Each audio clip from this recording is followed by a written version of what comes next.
بالله من شرور أنفسنا ومن سيئات أعمالنا من يهده الله فلا مضل له ومن يضلله فلا هادي له أشهد أن لا إله إلا الله وأشهد أن محمدا عبده ورسوله أرسل رسوله بالهدى ودين الحق ليظهره على الدين كله ولو كره المشركون.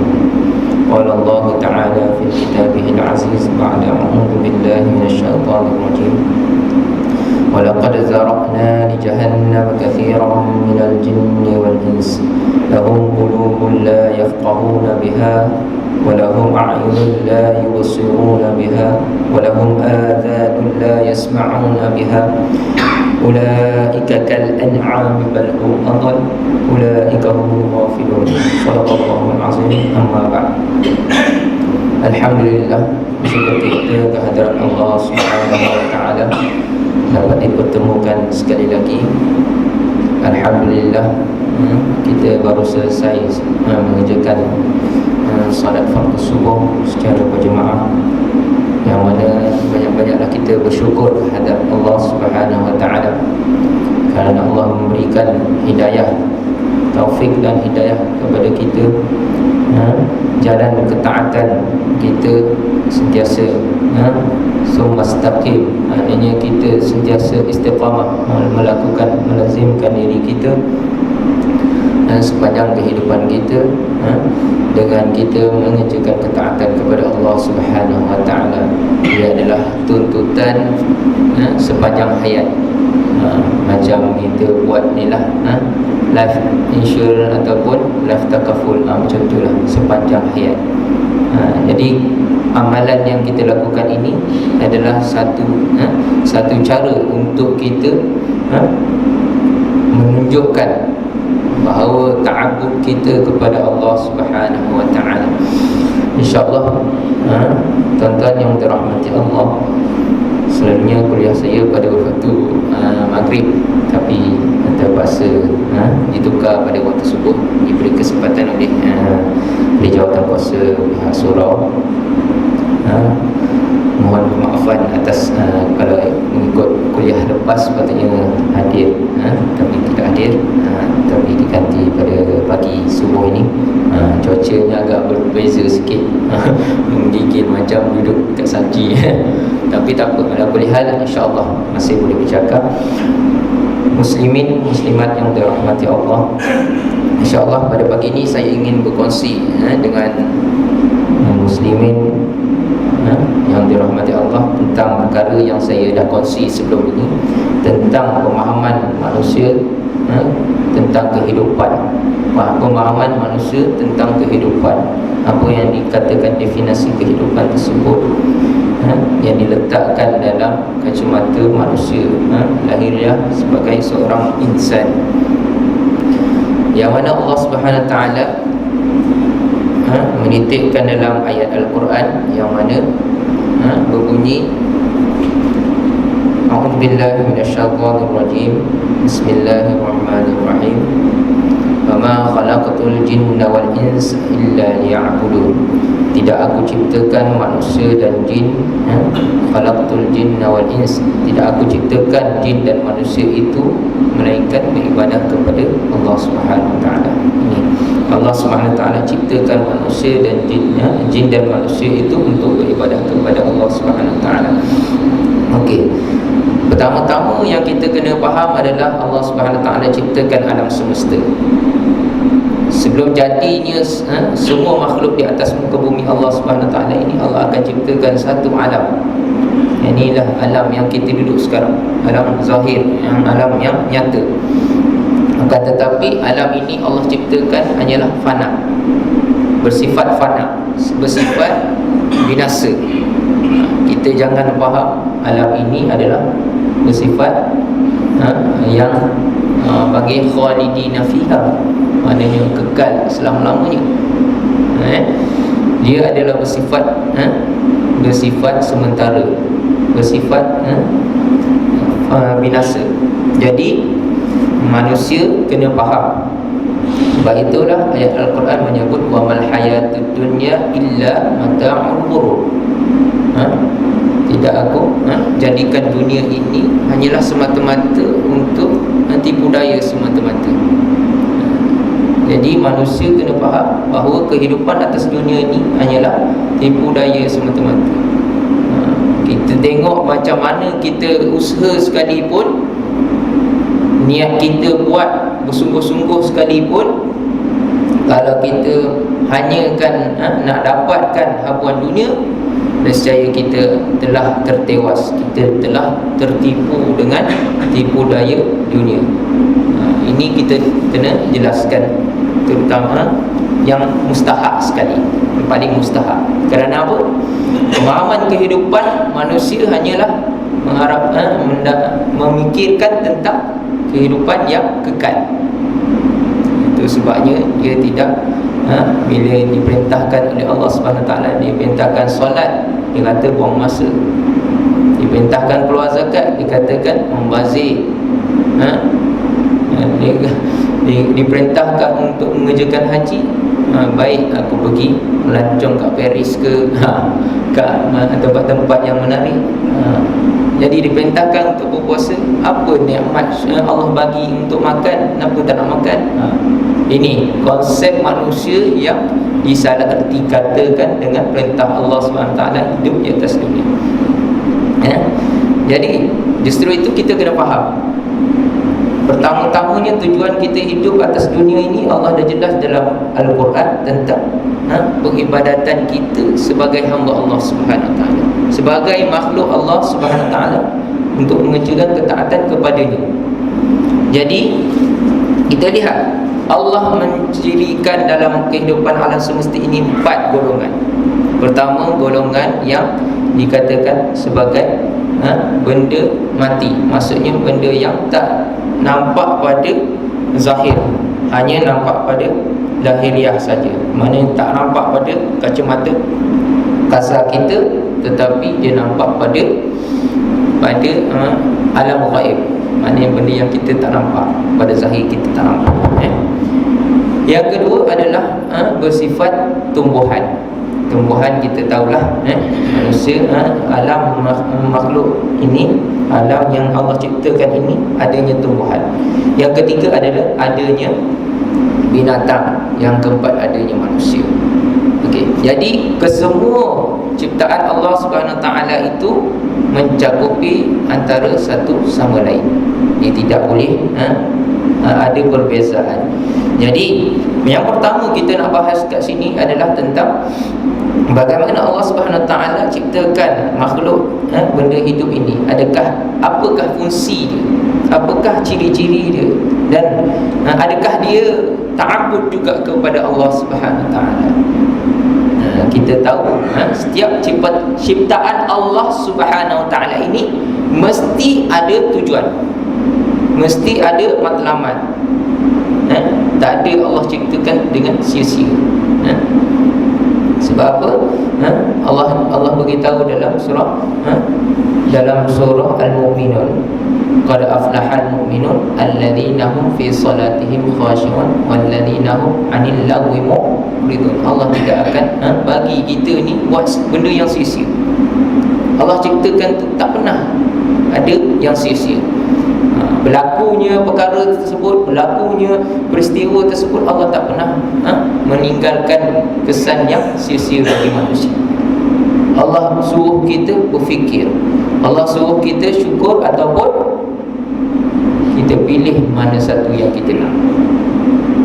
Kan Allah terangkan dalam Al-Quran, inna a'udzubillahi minasyaitanir rajim, inna hadainahus sabila imma syakira wa imma kafur. Pilih nak jadi hamba Allah yang bersyukur ataupun nak jadi hamba Allah yang kufur. Ini Allah bagi jalan kepada kita, Allah bagi petunjuk kepada kita, tapi petunjuk tersebut menjadi pilihan bagi manusia untuk memilih yang mana nak dipilih. Okey, jadi kita tengok makhluk yang dikatakan kategori sebagai benda yang mati adalah makhluk yang tak nampak pada zahir, pada hakikatnya ia hidup.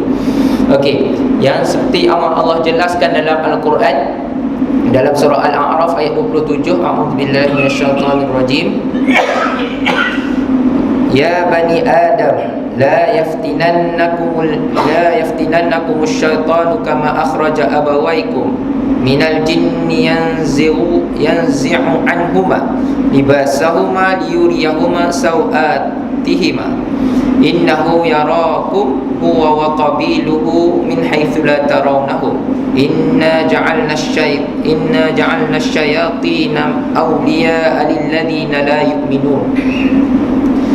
Wahai anak cucu Adam, janganlah sehingga kamu tertipu oleh syaitan, sebagaimana halnya dia, yakni syaitan, telah mengeluarkan ibu bapamu daripada syurga dengan menanggalkan pakaian kedua-duanya untuk memperlihatkan auratnya. Sesungguhnya dia dan pengikut-pengikutnya dapat melihat kamu, tetapi daripada sesuatu tempat yang kamu tidak boleh melihat mereka. Sesungguhnya kami telah menjadikan syaitan itu pemimpin bagi orang-orang yang tidak beriman. Muslimin yang dirahmati Allah, ini Allah menggambarkan yang kita baca Al-Quran, yang kita percaya pada perkara yang ghaib. Ini yang Allah tetapkan kepada kita. Kita mesti percaya. Jadi hakikat yang Allah jadikan kepada kita semua sekeliling ini adalah hakikat yang kita nampak pada zahirnya. Semuanya hidup sebenarnya. Wa imma kita nampak ataupun tidak nampak, ia pasti hidup. Sebab apa? Sebab Allah dah bagikan kepada kita semua ni peluang. Dah bagi kita semua peluang. Tak adanya kita katakan Allah tak bagi peluang. Allah bagi peluang. Jadi kita fikir macam mana Allah Subhanahu Taala ciptakan selemah-lemah manusia untuk mengkaji sesuatu perkara tersebut, yang menunjukkan makhluk kita terbatas melihat makhluk yang tak nampak, maksudnya makhluk yang gaib.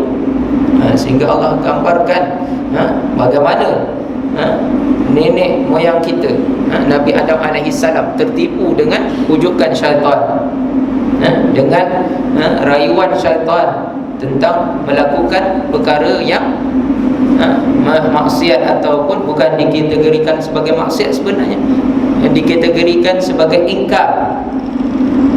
Ingkar yang erti kata tertipu dengan wujud rayu syaitan.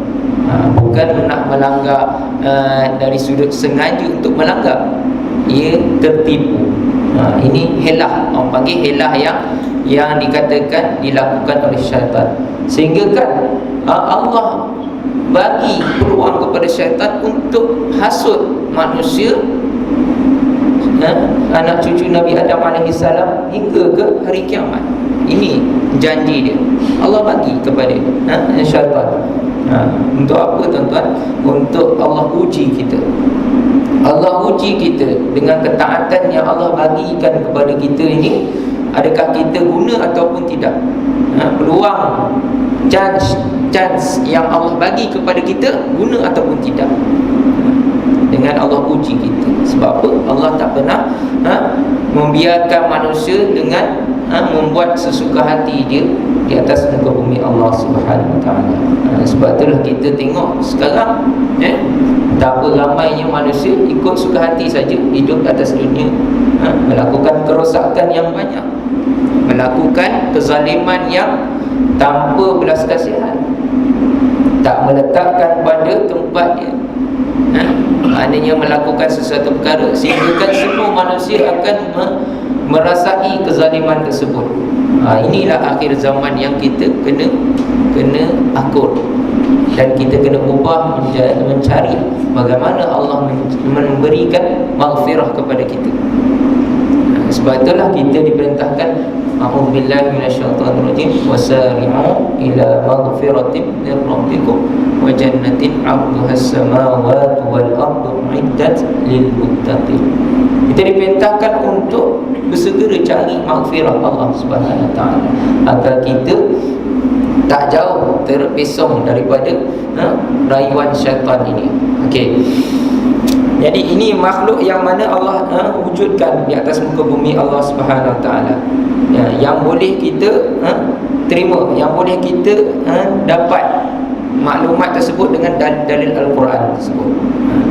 Dan dilihatkan lagi tentang kehidupan benda yang mati ini adalah suatu yang pasti, dan namun panca indera manusia itu tidak mampu untuk melihat hal perkara tersebut, kerana yang bergerak adalah di dalam benda yang mati hanyalah beberapa molekul dan yang terdapat di dalamnya. Ini saya pernah berkongsi dengan tuan-tuan tentang rawatan Islam yang dilakukan oleh ustaz-ustaz tu, yang nak buang makhluk halus dalam tubuh badan manusia tu kan. Macam mana kalau kita nak katakan, kita nak nampakkan perkara tersebut, kita nak tahu dia buang, ada para tabib kita, perawat kita, dia mengubati dengan membaca ruqyah, membacakan di setiap salur lubang yang boleh dimasuki oleh benda-benda makhluk halus ini, dan dibacakan pada lubang tersebut, pada saliran darah kita sebenarnya, supaya perkara makhluk-makhluk tersebut tidak tersekat di tempat situ, tidak mendiami di tempat situ. Sebab apa saya banyak tengok perkara-perkara tersebut, sampaikan si perawat tak dapat nak mengeluarkan kerana apa? Kedegilan makhluk-makhluk yang tidak nampak ini. Ini kerana dia molekul yang sangat kecil. Mungkin kalau kita tengok dia melalui mikroskop tak nampak perkara tersebut. Nak katakan terlalu kecil, molekulnya terlalu kecil, dan kita diberikan panca indera yang mana terhad, melainkan ada orang yang dibukakan hijabnya. Ini wallahu a'lam, mengikut amalan masing-masing. Kita tak boleh nak kata kau nampak betul ke tak betul ke, itu wallahu a'lam bisawab. Kalau dia tipu, dia dengan Allah Ta'ala lah. Kalau dia betul, dia betul-betul ngaji, Allah bukakan panca indera dia, ini memanglah Allah bagi keistimewaan pada dia. Okey, pada hakikatnya kena tahu bahawa makhluk tersebut hidup. Makhluk tersebut hidup dan kita boleh berinteraksi dengan dia. Kerana apa? Kerana makhluk orang-orang yang terdahulu telah melakukannya, dan sehingga sekarang makhluk-makhluk tersebut ada yang boleh bercakap lagi dengan makhluk tersebut. Kita tengok sehingga kan sakit, dia tukar suara, macam-macam lah. Aktiviti tersebut menandakan bahawa makhluk tersebut ada interaksinya dengan manusia. Dua manusia je tak faham perkara tersebut. Okey, bahkan Allah bahkan ada hal-hal tertentu yang akan manusia tidak dapat menerimanya. Akan tetapi ada manusia, segelintir manusia yang menafikan. Mana ada semua ni? Mana ada semua ni? Semua ni mengarut saja. Ini manusia yang jenis ambil mudah, jenis ambil mudah, dan jenis tak nak mengerti bahawa perkara tersebut dia saja yang hidup atas dunia. Makhluk yang lain tak layak hidup atas dunia. Jadi ini orang yang tak dapat menerima perkara tersebut. Allah Subhanahu Wa Taala berfirman dalam surah Ad-Dukhan, yang mana Allah Subhanahu Wa Taala menyebut dalam surah Ad-Dukhan ayat 29, a'udzubillahi minasyaitonir rajim, fama bakat 'alaihimus samaa'u wal ardu wa ma kanu munzarin. Yang mana Allah Subhanahu Wa Taala memberitahu kepada kita dalam firman-Nya, maka langit dan bumi tidak menangisi mereka, dan mereka pun tidak diberi penangguhan waktu. Okey, di sini kita lihat bagaimana kita nak katakan, kita nak memahami bahawa makhluk-makhluk yang lain dapat mengerti apa yang kita minta. Macam kita pernah lihat kenapa lah ustaz ni bacakan doa dekat air. Ada yang buat sini, baca doa kat air kan. Tapi itu semuanya hakikatnya sebenarnya makhluk tu ada. Makhluk tu dengar. Dia rekod kita punya apa yang kita nak. Sehingga kan dia mendoakan untuk kita sebenarnya. Sebab tapi berapa ramai yang mengetahui perkara tersebut? Sikit sangat manusia yang mengetahui. Malah manusia akan menzalimi lagi ada.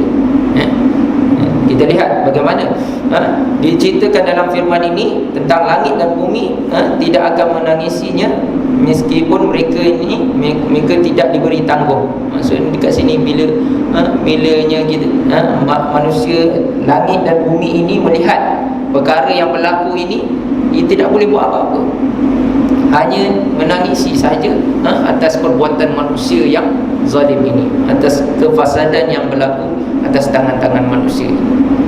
Seperti berlaku kat sekarang lah, fenomena yang berlaku kat Kuantan tu, bauksit tu, zian ikan-ikan tu semua tak mampu untuk berlari ke mana-mana, hanya mati kerana kelemasan dengan bauksit yang dibuang oleh tangan-tangan manusia yang tak bagus, yang tak baik ini. Kerana memikirkan keuntungan semata-mata. Untung berapa sangat saya tak tahulah, tapi dia katakan untunglah.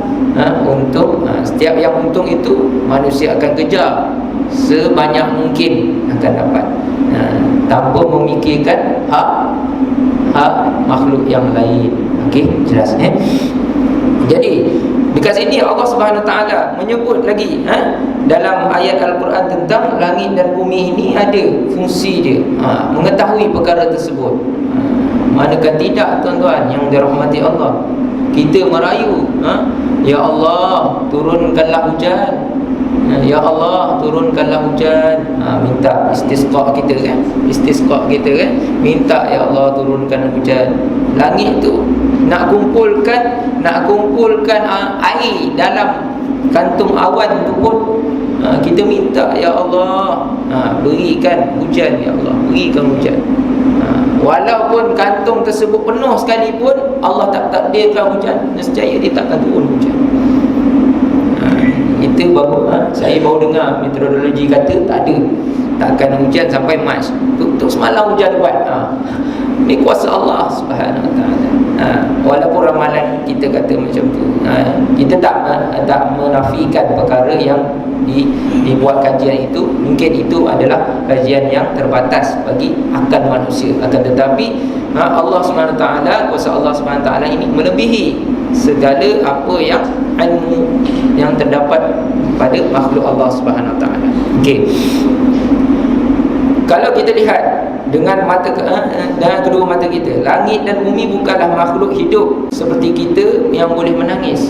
Kita takkan boleh kata langit ni menangis. Macam mana langit menangis? Tak pernah tengok. Kalau kita tengok langit menangis, nescaya kita akan jadi pelik.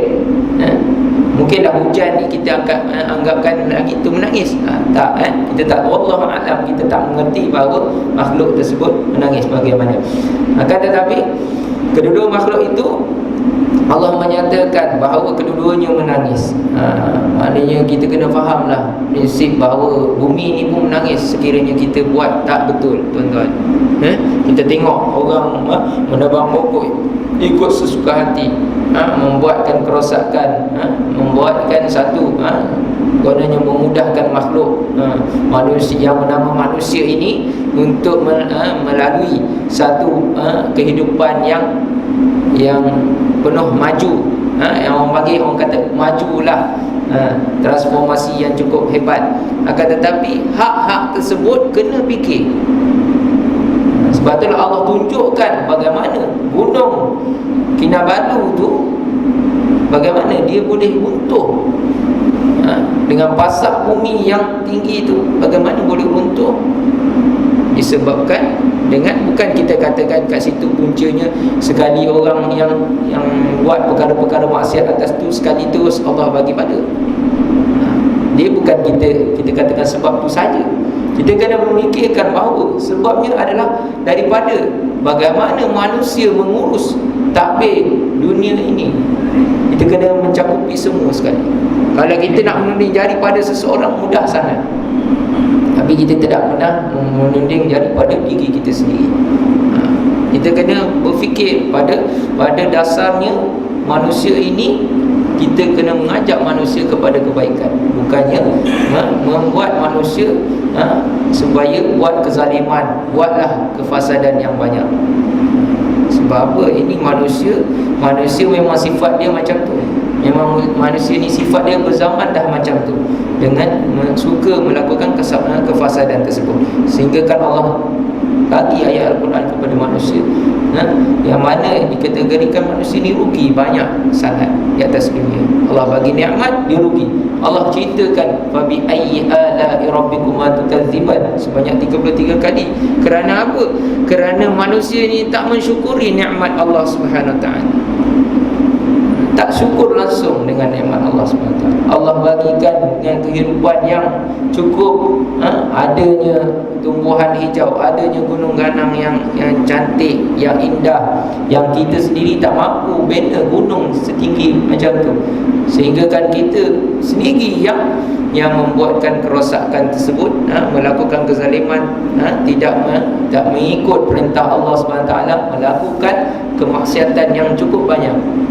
Sehingga kan Allah SWT murka kepada kita dengan mewujudkan gempa bumi, zilzal yang kecil, bukan zilzal yang besar. Kalau zilzal yang besar, nampak kita tak boleh duduk diam, kita kan matilah.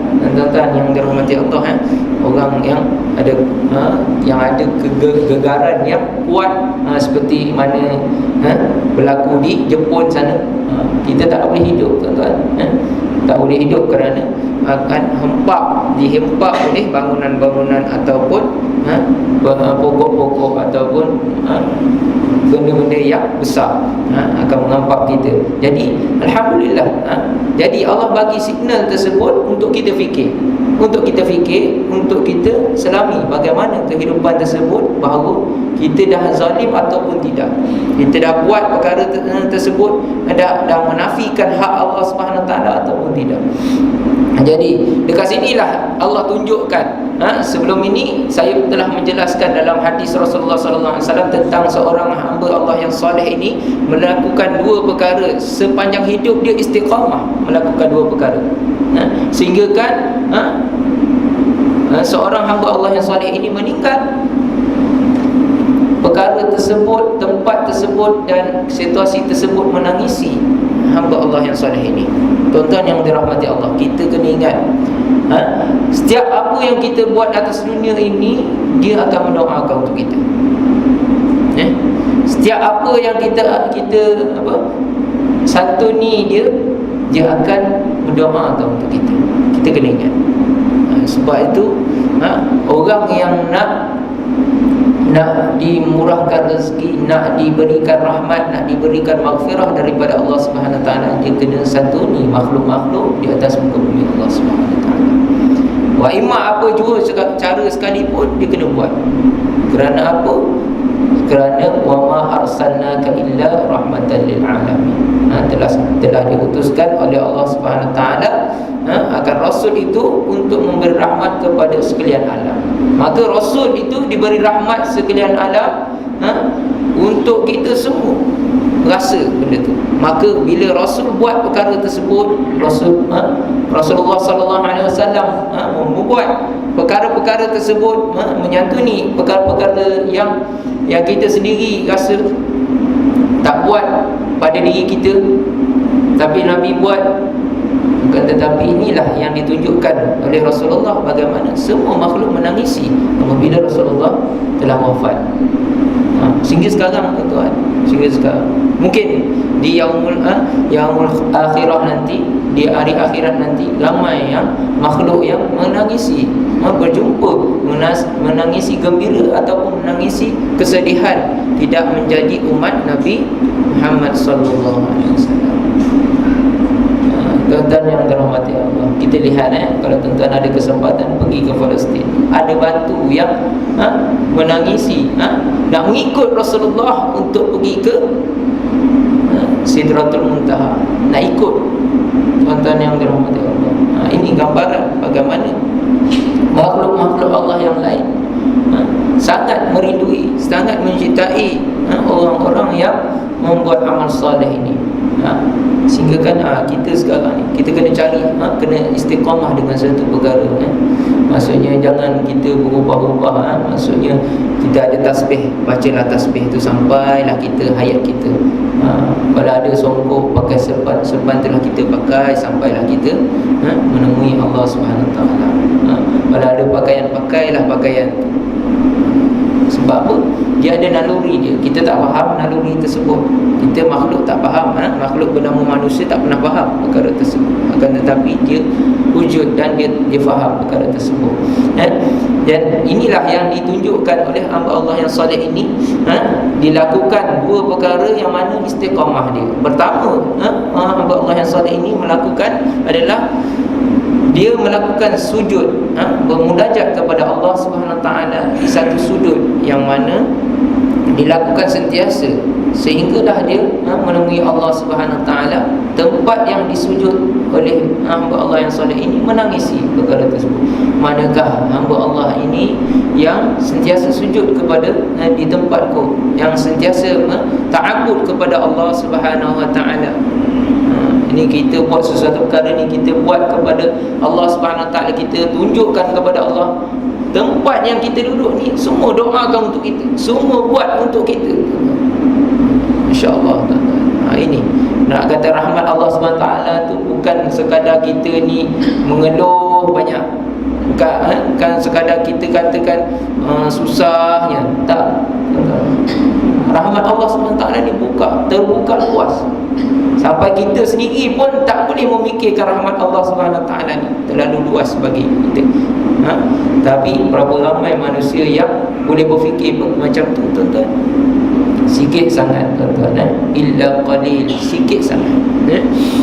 Bukannya ramai. Ramai banyak mengeluh. Contoh sekarang, ramai mengeluh. Siapa yang tak mengeluh? Semua muka masam je kan. Tak ada yang ceria kan. Nak dapat BRIM pun masuk tak masuk, masuk tak masuk. Tengok kan. Nak katakan macam itulah. Sebab apa? Kita sangkakan duit semata-mata. Duit semua. Bukan kata duit tu tak penting. Duit tu penting, tapi masalahnya maqasid kita tu, keutamaan kita tu hanya letak pada semua duit yang boleh memberikan kesenangan. Sedangkan hakikat kesenangan tersebut bukan pada duit. Hakikat pada kesenangan tersebut adalah rahmat daripada Allah SWT. Allah bagi rahmat, Allah bagi rasa cukup, Allah bagi rasa tenang. Ini semua rahmat Allah SWT. Buat sesuatu perkara tu, fikir perkara tersebut. Banyak lagi perkara yang Allah bagikan kepada kita.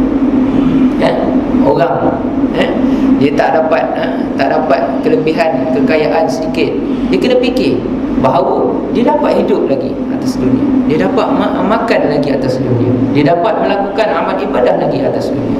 Ini peluang, nikmat yang Allah bagikan kepada dia. Dia kena fikir macam tu. Mudah-mudahan dia akan rasa syukur dia lebih daripada dia kufur kepada Allah SWT. Kita nampak kufur ni, kita akan fikir kufur ni bila kita tunjukkan depan-depan, kita tak nak semayang, kita tak nak buat amal ibadah. Akan tetapi kita kufur dari sudut zahirnya, hakikatnya adalah kita kufur apabila kita membantah apa yang Allah berikan kepada kita. Kita tak rasa nikmat yang Allah berikan kepada kita. Inilah dah dikategorikan sebagai kufur. Na'udzubillah, tuan-tuan. Bukan kita nak kata kita ni semua kufur, tak. Kita tak kata kita ni semua sini kufur. Kita kena ubah mindset kita. Kita kena ubah cara hidup kita, bahawa apa yang terletak dalam Al-Quran itu mengajar kita. Bukannya apa yang terletak dalam Al-Quran itu hanyalah sebagai bahan bacaan saja, bukan sebagai bahan untuk kita melazimi, untuk kita mempraktikkan kefahaman tersebut tentang akidah kita. Tuan-tuan yang dirahmati Allah, pada hakikatnya kita susah sekarang ni, akidah kita kena betul. Kerana apa? Dengan kesusahan itu manusia boleh jadi kufur. Dengan hakikatnya kesusahan ini manusia boleh jadi kufur. Sebab itulah Allah Subhanahu taala rakam, wala nablu a'udzu billahi minasyaitonir rajim, wala nabluwannakum bisyai'in minal khaufi wal ju' wa naqsim minal amwali wal anfusi wath thamarat. Aku uji manusia ini dengan rasa minal wa lanabluwannakum bi syai'in minal khauf, dengan rasa takut. Tengok sekarang ni nak pergi mana-mana semua takut, sehingga kan nak pergi Mekah pun rasa takut. Masya Allah. Jangan kita takut tuan-tuan. Kita kena yakin, kullu nafsin za'iqatul maut, setiap manusia pasti akan mati. Tak boleh lari daripada kematian.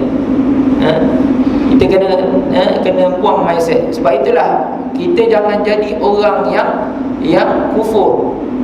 Kalau kita jadi orang yang kufur, kita akan merasakan semua kehidupan kita ni serba takut. Macam mana berlaku sekarang, pergi Paris takut. Pergi Paris sekarang, cuba pergi Paris sekarang, ambil tiket. Saya kita akan ditengok oleh polis. Special branch akan tengok kita. Ini siapa panjang sikit janggut, dia akan tengok kita pergi mana kan. Tuan-tuan yang dirahmati Allah, inilah hakikat manusia yang diberi uji ketakutan. Kalau kita yang beriman, Allah campak ketenangan, pergi mana-mana pun tenang. Tak perlu ada bodyguard, tak perlu ada orang nak mengkhianati kita, kerana kita tenang. Kita ada Allah. Innallaha ma'ana.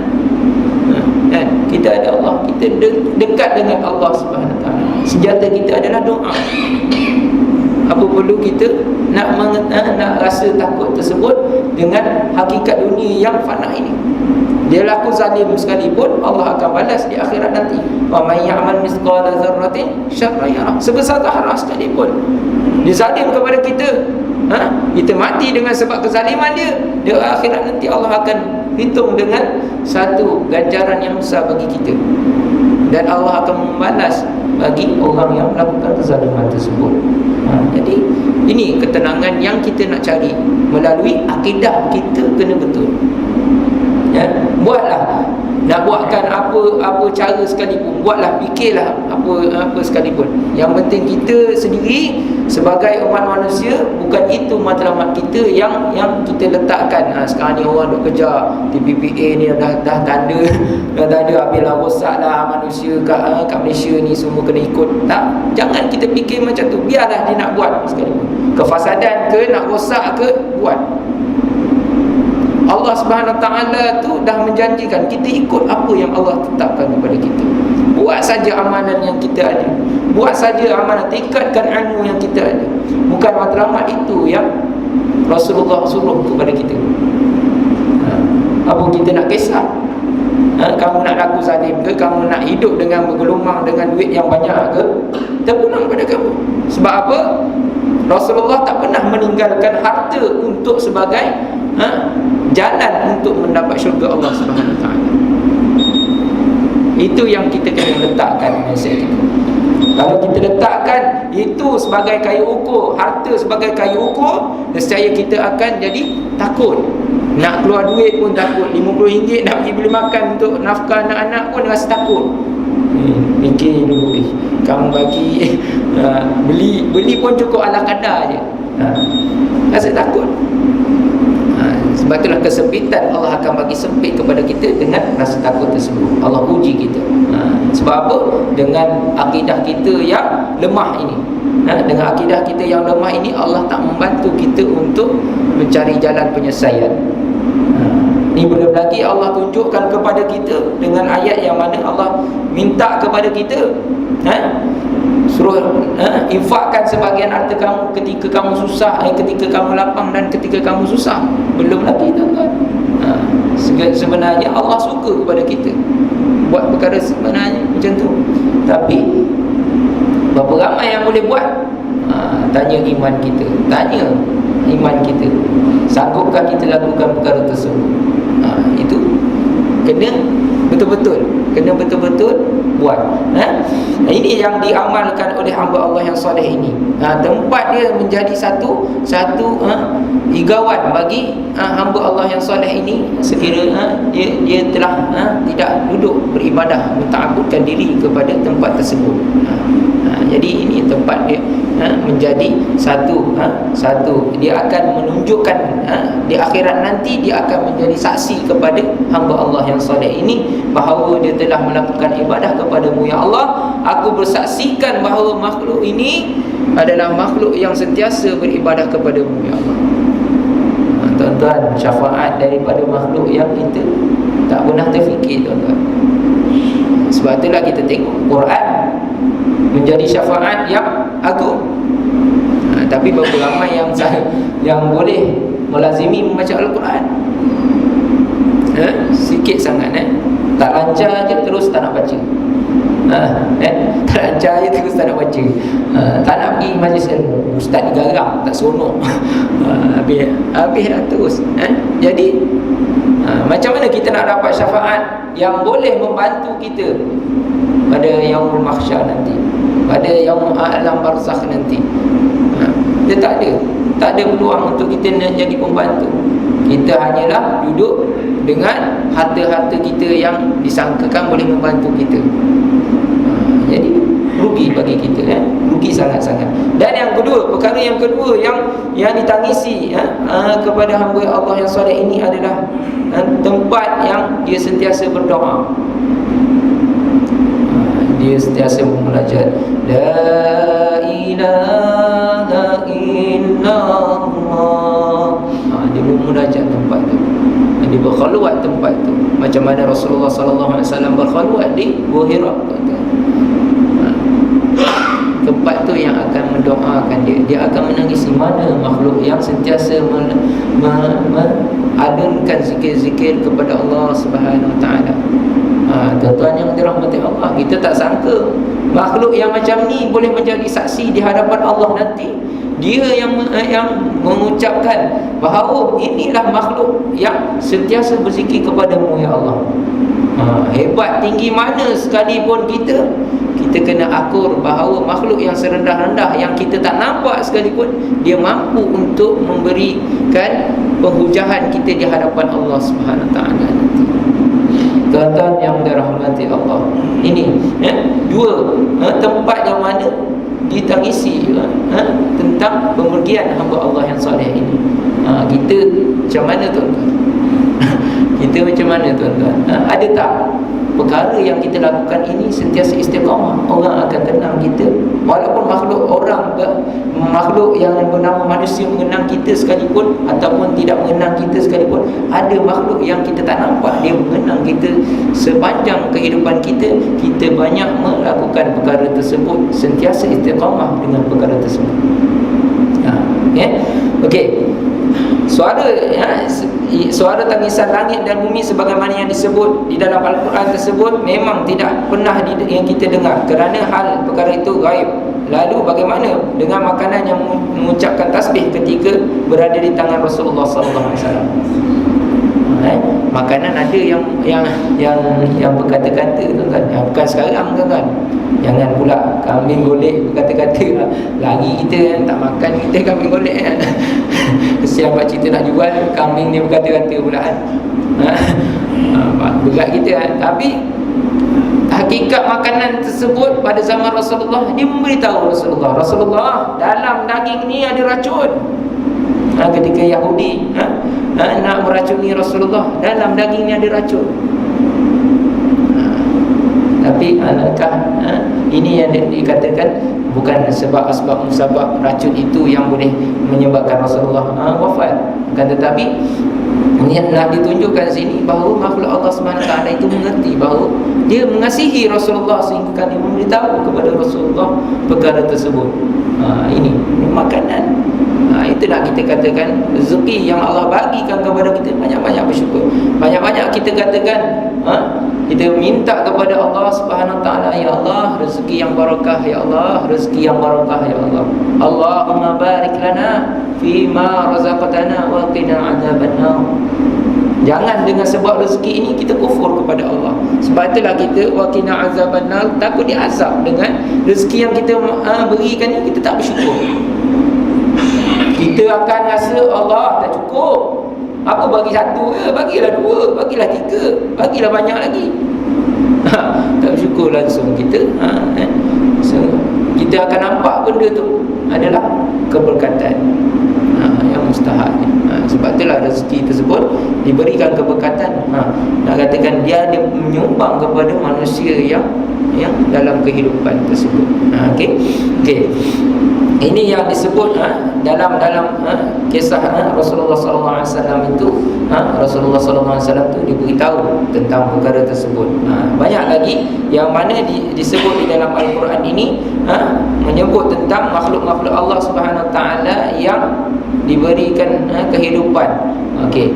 Kita lihat makhluk-makhluk yang seperti air sekalipun. Air kita lihat dia dapat mengubah situasi.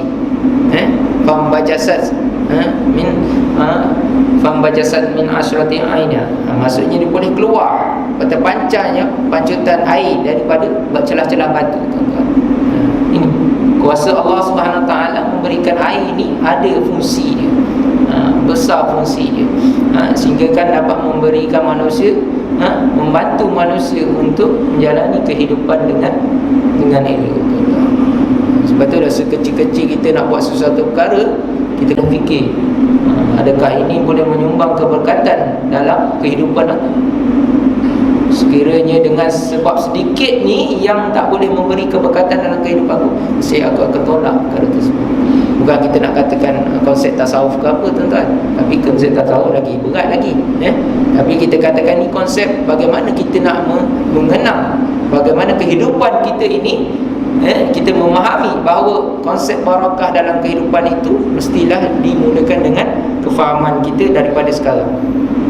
Daripada sekarang kita faham, barulah kita akan rasa syukur. Sebab itulah Allah sebut, la in syakartum la azidannakum wa la in kafartum inna adzabi lasyadid. Kan? Allah kata, bersyukurlah kamu, nescaya aku akan tambah. Tambah apa? Tuan-tuan yang dirahmati Allah, tambah dengan nikmat yang berlipat kali ganda. Bukan nikmat harta semata-mata. Allah bagi nikmat dengan nikmat kehidupan, nikmat ketenangan, nikmat berkeluarga yang harmoni, nikmat dapat mengerjakan ibadah, nikmat sakit yang kita tak pernah rasa sakit, Allah bagi sembuh. Umur 60 tahun Allah bagi sembuh, umur 70 tahun Allah bagi sembuh, boleh ibadah lagi, alhamdulillah. Allah bagi lagi nikmat akal yang kita sendiri tak boleh nak beli, nikmat akal. Kalau Allah tarik nikmat akal tersebut, nescaya kita tak boleh nak beribadah. Itu nilai kita. Kita kena bayangkan perkara-perkara tersebut besar lagi nikmat yang Allah bagikan kepada kita. Okey, ini je jelas kepada kita bahawa nikmat itu cukup besar, besar teramat sangat. Jangan kita sangka nikmat tu pada satu perkara yang kecil saja, sehingga kan kita bertuhankan nikmat tersebut. Ini yang menjadi masalah kita sekarang ni. Sekarang ni jadi masalah kita bertuhankan makhluk tersebut. Kan? Contoh dah sekarang ramai nak kejarkan kemajuan. Apa yang kita boleh dapat dengan kemajuan tersebut? Apa yang kita boleh, kemajuan tersebut boleh menyumbang kepada kita di akhirat nanti? Bukan kita kata maju tu tak boleh, tapi apakah penyumbang kepada kita di yaumul mahsyar nanti? Adakah ia memberikan penambah baikkan saham kita di akhirat nanti? Itu pemikiran kita sebagai orang yang beriman kena fikir macam tu. Bukannya fikir kejar, orang semua nak kejar, menentang kezaliman, kita nakkan dapatkan Putrajaya semua tu. Ikutlah, nak dapat pun terpulang. Tapi hakikat pada dasarnya mentaliti manusia tak pernah berubah untuk mendapatkan hakikat bahawa bersyukur kehadrat Allah itu lebih utama daripada segala yang kita minta atas dunia ini. Nikmat iman, berapa kita tak pernah memikirkan berapa ramai boleh buat solat jemaah di surau ataupun di masjid.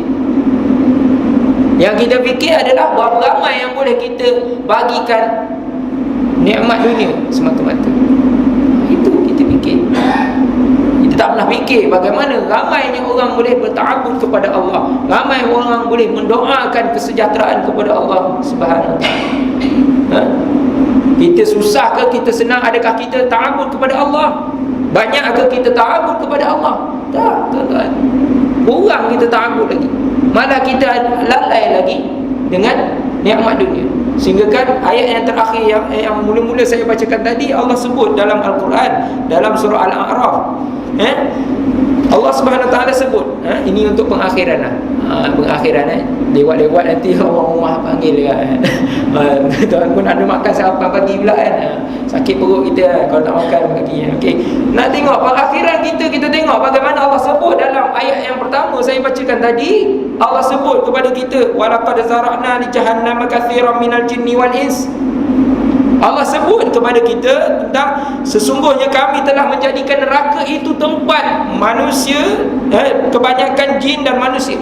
Neraka Jahannam itu kebanyakan jin dan manusia yang mempunyai, yang pertama, manusia itu mempunyai hati, yang mana hati itu tak mahu memahami dengan ayat-ayat Allah SWT.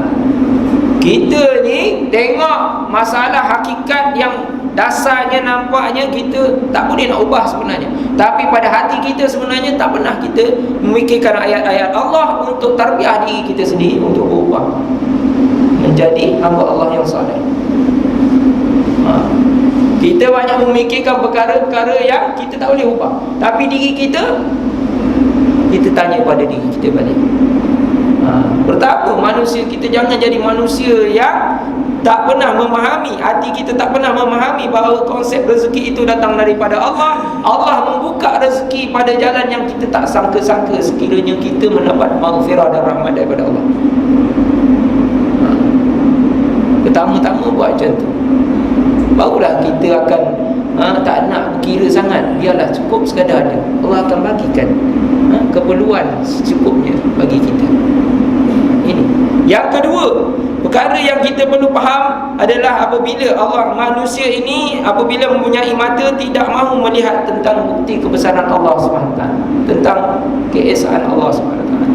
Kita lihat manusia, berapa ramai manusia yang ego, taksub dengan kemewahan, taksub dengan perkara-perkara yang telah ada pada sekarang, sedangkan dia tak memahami, tak melihat bahawa kekuasaan Allah SWT meliputi segala apa yang ada di langit dan di bumi.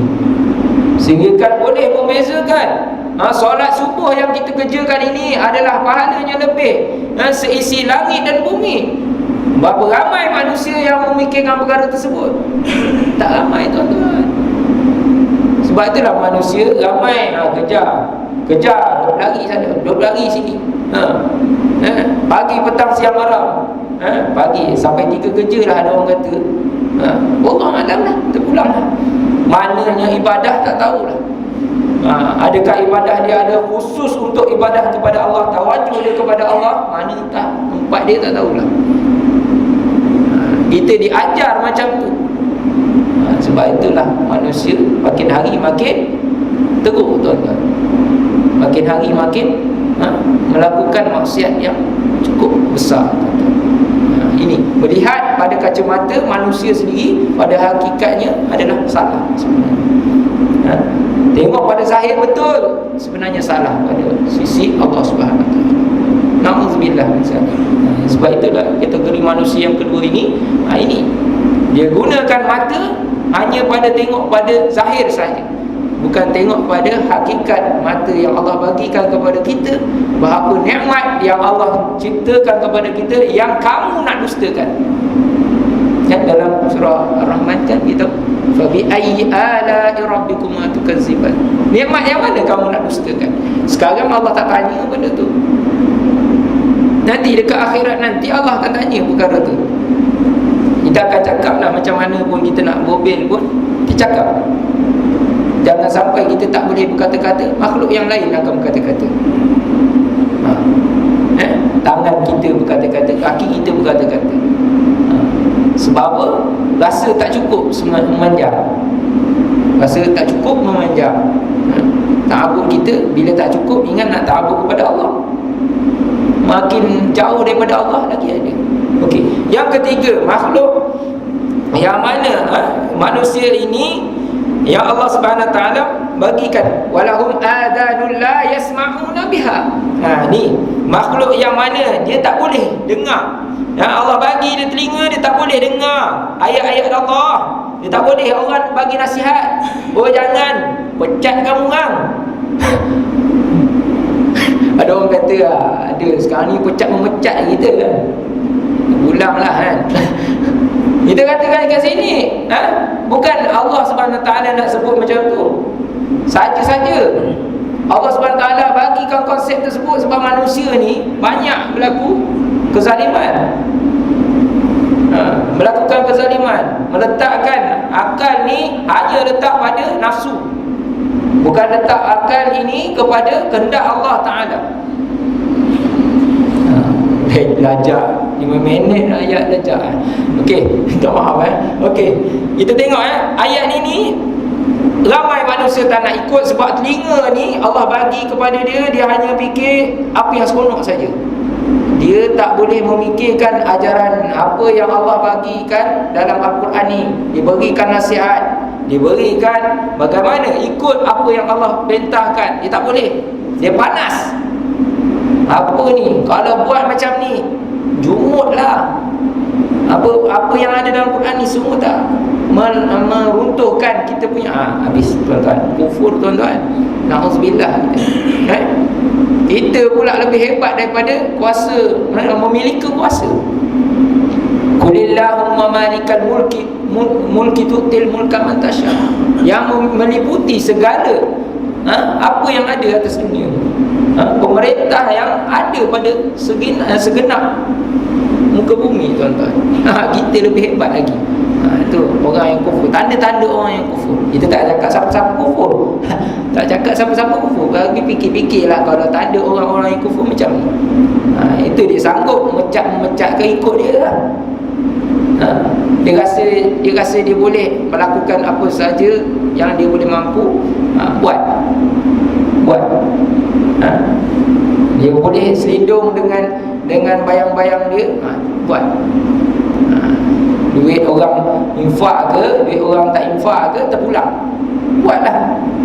Kita tak nak masuk campur perkara tersebut, tapi terpulang. Jawab di hadapan Allah dengan perkara yang kamu buat sekarang. Kamu tidak akan sekecil sebesar zarah pun kamu tidak akan boleh sembunyi perkara tersebut. Na'udzubillah. Okey. Ketiga-tiga sifat manusia ini apabila dia tak buat perkara ni, Allah bagi tahu kepada mereka ini ulaika kal an'am bal hum adall. Mereka ni teruk daripada binatang. Mereka ni teruk. Allah bagi Quran, Allah bagi petunjuk, sunnah Nabi SAW. Dia tak nak ikut Quran pun, dia tak nak ikut, dia tegah lagi, dia lawan lagi, dia dusta lagi. Maka mereka ni kategori binatang, malah lebih teruk daripada binatang. Bukan saya cakap, ni ayat ni yang beritahu. Bahimatul an'am, binatang ternakan yang ikut saja. Kita nak jadi macam tu tuan-tuan? Jangan tuan-tuan. Orang-orang surau, orang-orang yang pergi majlis ilmu, jangan jadi bahimatul an'am. Kalau jadi bahimatul an'am, ikut saja telunjuk. Na'udzubillah tuan-tuan. Bukan sebab itu, bukan sebab dunia kita ikut telunjuk manusia tuan-tuan. Kita ikut telunjuk yang maha berkuasa tuan-tuan. Apa nak jadi, kita ikut telunjuk Allah Subhanahu Wa Taala. Allah bagikan perkara-perkara tersebut ada hikmah. Kita lihat bagaimana kita nak nasihat orang-orang macam ni supaya dia kena ikut perintah Allah. Dia kena dengar apa yang Allah Subhanahu Wa Taala bagikan dalam Al-Quran, panduan yang hakikat yang sebenar-benarnya membawa kebenaran yang nyata. Dia tak boleh lari. Dan bahkan mereka ni lebih sesat, dan mereka itulah orang-orang yang lalai. Ulaika humul ghafilun. Tuan-tuan yang dirahmati Allah, mereka yang boleh jadi kepada kesesatan ini, mereka boleh jadi lebih teruk daripada binatang ini adalah orang-orang yang lalai. Tuan-tuan yang dirahmati Allah, orang-orang yang lalai saja yang boleh jadi. Sebab apa? Sebab dia rasa dia sibuk dengan urusan dunia. Lalai, dia sibuk dah. Ghafilun, ghaflah panggil. Sibuk dengan urusan, banyakkan buat urusan dunia semata-mata, sehingga kan tak ada peluang untuk dia tawajud kepada Allah SWT, sehingga kan tak ada untuk dia duduk di majlis ilmu Allah SWT. Ini menjadi masalah. Dia akan terkategorikan tiga golongan tadi, tiga sifat manusia tadi, yang banyak-banyak sangat mungkin, banyak-banyak sangat yang mendustakan ayat-ayat Allah SWT. Kita jangan tengok orang-orang Yahudi yang nyatanya melawan Islam. Kita tengok hakikat orang Islam sendiri. Adakah dia benar-benar Islam? Itu tu pertanyaan kita. Kita tanya pada diri kita, adakah kita ni benar-benar Islam? Apa yang kita tahu tentang Islam untuk diri kita? Okey, ini persoalan yang saya tinggalkan. Jawab sendiri tuan-tuan yang dirahmati Allah. Jawapannya ada pada diri sendiri. Wallahu a'lam bissawab. Aku liqauli hadza wa astaghfirullah li wa lakum. Apa yang lemah itu datang daripada diri saya sendiri, apa yang baik itu datang daripada Allah Subhanahu wa taala. Mudah-mudahan kuliah subuh saya pada pagi ini memberi pengajaran bagi kita tentang konsep akidah. Yang tak berat pun sebenarnya. Konsep akidah ni tak berat bagi kita untuk memikirkan, bukan masuk pada sudut hakikat dalam dan sedalam-dalamnya. Ini pada sudut yang kita boleh memahaminya. Sebab apa? Kita kena bercakap hari-hari tentang akidah. Kerana apa? Inilah yang dilakukan oleh Rasulullah sallallahu alaihi wasallam sepanjang 13 tahun Rasulullah di Mekah, tuan-tuan. 13 tahun, tuan-tuan. Kita cakap bab akidah dengan anak-anak kita berapa hari, tuan-tuan? Berapa jam kita cakap dengan anak-anak kita tentang akidah, tuan-tuan? Itu persoalan kita yang kita kena tanyalah. Jangan kita cakap soal akidah ni 2-3 hari. Saya dah pernah pesan, Ustaz, anak saya umur dulu masa kecil-kecil, Ustaz. Besar-besar ni tak payahlah, Ustaz, pandai-pandai dia lah. Susah lah. Rasulullah tak pernah ajar pandai-pandai. Akidah ni memang kena beritahu, kena nasihat, kena ajar. Takut anak-anak kita ni tergolong dalam golongan orang yang ghafilun, yang lalai. Golongan yang lalai ni jadi macam Nabi Nuh AS.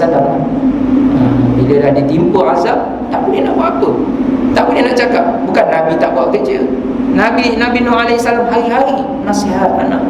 Ingat, bertauhidkan Allah, bertauhidkan Allah, bertuhankan Allah, jangan menyekutukan Allah. Bukan senang, tuan-tuan. Bukan senang, bukan satu hari kita buat, berhari-hari. Sampaikan penat lelah kita tak pernah mengira pun sebenarnya kadang-kadang perkara tersebut. 13 tahun Nabi buat perkara yang sama. Hari-hari Nabi istiqamah dengan perkara tersebut, sehinggalah Nabi dapat berhijrah di tempat dinamakan kota Madinah Al-Munawwarah. Tuan-tuan ada yang pergi buat umrah, alhamdulillah, syukurlah kita. Mudah-mudahan kita doa untuk buat haji pula, insya-Allah. Amin ya rabbal alamin.